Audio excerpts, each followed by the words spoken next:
நம்ம ரொம்ப நேசிச்ச ஒரு ஆணை வெறுக்கிறதோ அல்லது நாம் ரொம்ப நேசிச்ச ஒரு பெண்ணை வெறுக்கிறதோ நிச்சயமா தேவையே இல்லை.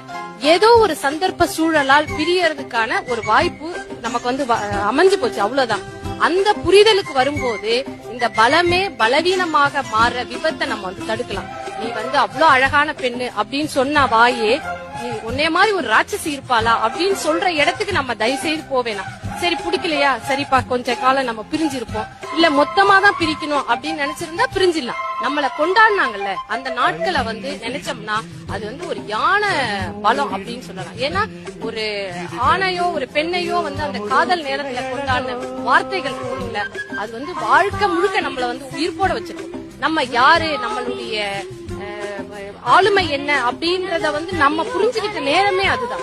அப்போ அந்த வார்த்தைகளின் காலத்தை மறந்துடலாம். அத வந்து மறந்துட்டு பலம்னு நினைச்ச நம்மளை கொண்டாடின அந்த நாட்களையும் அந்த வார்த்தைகளையும் நம்ம மனசுல வச்சுக்கும் போது அந்த தோல்வி உற்ற காதல கூட உயிர்ப்புள்ள ஒரு காதலா வாழ்நாள் முழுக்க மனசுக்குள்ளேயாவது வச்சுக்கணும்.